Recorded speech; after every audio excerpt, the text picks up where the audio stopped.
ஒரு அணுவின் அளவிற்கு சுருங்கும் முழு பிரபஞ்சத்தைப் போலவே பெரிதாக வளரும் சக்தி வெறும் கற்பனையாக இல்லாவிட்டால் என்ன செய்வது? ஒரு கண் இமைக்கும் நேரத்தில் பிரபஞ்சம் முழுவதும் பயணம் செய்வதை கற்பனை செய்து பாருங்கள், அல்லது மற்றவர்களின் மனதை நீங்கள் எளிதாக கட்டுப்படுத்த முடியும். இவை நவீன காமிக் புத்தக ஹீரோக்களின் சக்திகள் அல்ல, ஆனால் இந்து புராணங்களான அஷ்டமா சித்திகளின் மாய திறன்கள். இந்த வீடியோவில் முனிவர்களும் கடவுள்களும் ஒரு காலத்தில் பயன்படுத்திய இந்த பண்டைய மாய சக்திகளின் ரகசியங்களை நாங்கள் காட்டுகிறோம். கற்பனையின் வரம்புகளை சவால் செய்யும் சக்திகள். மேலும் அறிய ஆவலாக உள்ளீர்களா? உள்ளே நுழைவோம். இந்திய தொன்மவியல் மற்றும் வரலாற்றிற்கு மீண்டும் வரவேற்கிறோம். இந்து புனித நூல்களில் இருந்து புராணங்கள், தெய்வங்கள் மற்றும் பிரபஞ்ச மர்மங்கள் பற்றிய விவரங்களை நாங்கள் ஆராய்வோம். இன்று பண்டைய இந்து புராணங்கள் விவரிக்கும் 8 மாய சக்திகள் அல்லது சித்திகளை நாம் வெளிப்படுத்துகிறோம்.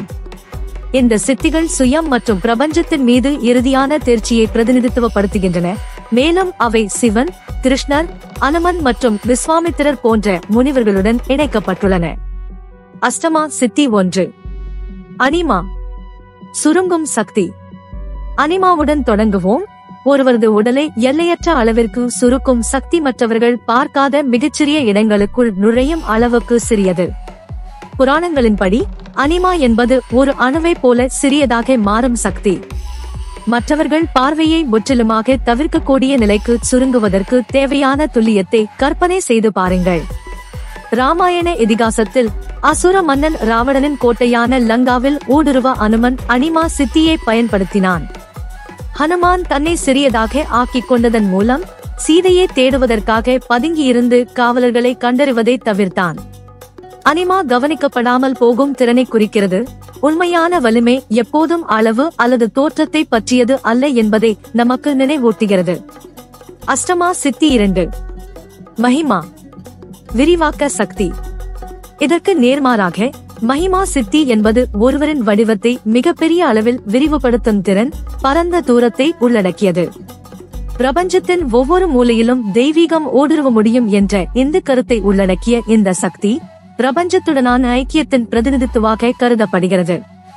மகிமா சித்தி விஷ்ணுவின் தசாவதார கதையில் வாமனனாக குள்ள அவதாரமாக தோன்றுகிறான்.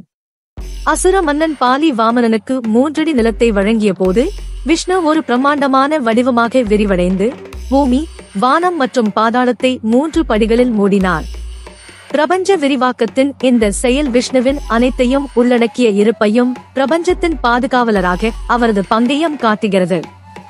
அஷ்டமா சித்தி 3. கரிமா, எல்லையற்ற எடையின் சக்தி. அடுத்தது கரிமா, தன்னை எல்லையற்ற கனமாக மாற்றும் சக்தி.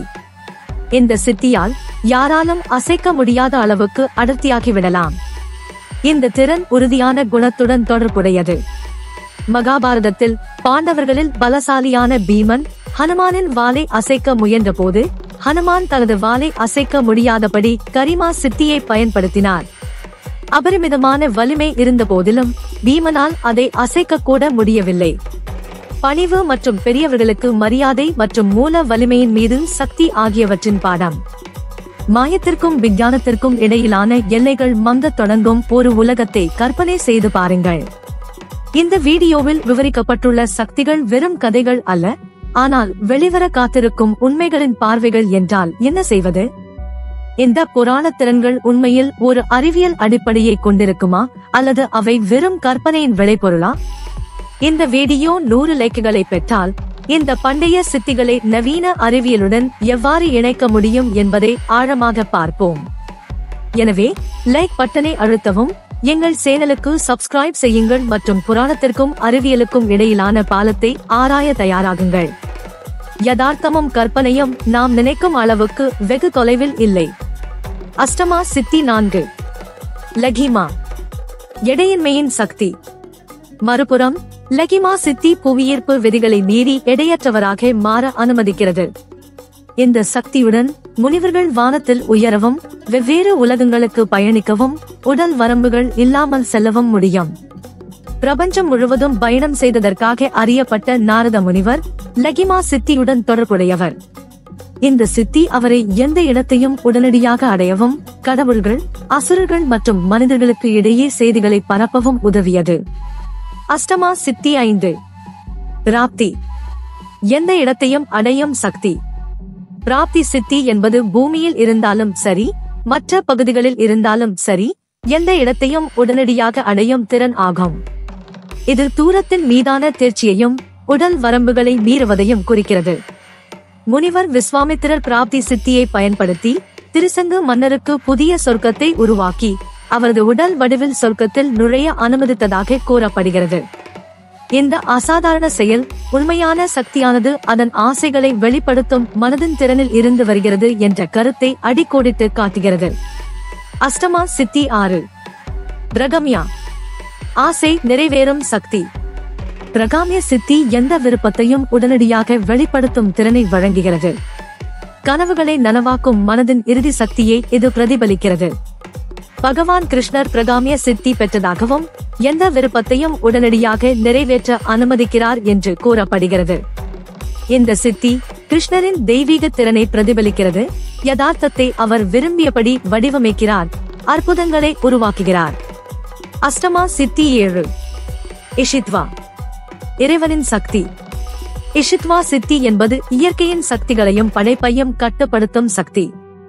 இந்த சக்தி பெரும்பாலும் பிரபஞ்சத்தின் மீது ஆதிக்கம் செலுத்தும் தெய்வங்களுடன் தொடர்புடையது. சிவபெருமான் தனது பிரபஞ்ச நடனத்தின் போது இஷித்வா சித்தியை வெளிப்படுத்தியதாக கூறப்படுகிறது. இது படைப்பு மற்றும் அழிவு இரண்டையும் குறிக்கிறது. இந்த நடனம் பிரபஞ்சத்தின் சக்திகளின் மீதான அவரது கட்டுப்பாட்டை குறிக்கிறது. பாதுகாவலராகவும் அழிப்பவராகவும் அவரது பங்கை காட்டுகிறது. அஷ்டமா சித்தி 8. வசித்வா. மனிதர்கள் மீது கட்டுப்பாட்டின் சக்தி. இறுதியாக வசித்வ சித்தி மற்ற உயிரினங்களின் மனம் மற்றும் செயல்களின் மீது தேர்ச்சி அளிக்கிறது. இது மற்றவர்களின் எண்ணங்கள், செயல்கள் மற்றும் உணர்ச்சிகளை கூட பாதிக்க அனுமதிக்கிறது. பகவான் கிருஷ்ணர் தனது தெய்வீக கவர்ச்சி மற்றும் புல்லாங்குழல் வாசிப்பதன் மூலம் பிருந்தாவனத்தில் உள்ள கோபியர்களின் இதயங்களையும் மனதையும் கவர்ந்து அவர்களை ஆன்மீக பரவச நிலைக்கு இழுத்தார். அவரது செல்வாக்கு மிகவும் ஆழமானது. அவர்கள் அனைத்து உலக கடமைகளையும் விட்டுவிடுவார்கள், அவருடைய அன்பு மற்றும் இருப்பு ஆகியவற்றால் ஈர்க்கப்பட்டனர். இந்த 8 சித்திகளான அனிமா, மஹிமா, கரிமா, லகிமா, பிராப்தி, பிரகாம்யா, இஷித்வா மற்றும் வசித்வா ஆன்மீக தேர்ச்சியின் வெவ்வேறு அம்சங்களை பிரதிபலிக்கிறது. இந்த சித்திகளில் ஏதேனும் ஒன்றை பெறும் வாய்ப்பு உங்களுக்கு இருந்தால் நீங்கள் எதை தேர்ந்தெடுப்பீர்கள்? ஏன்? கருத்துக்களில் எங்களுக்கு தெரியப்படுத்துங்கள். இந்த தொன்மவியலின் மாய சக்திகள் பற்றிய இந்த ஆய்வை நீங்கள் ரசித்திருந்தால் எங்கள் இந்தியன் மித்தாலஜி அண்ட் ஹிஸ்டரி சேனலை விரும்பவும், பகிரவும் மற்றும் சப்ஸ்கிரைப் செய்யவும் மறக்காதீர்கள். மேலும் பல கதைகளுக்கு காத்திருங்கள்.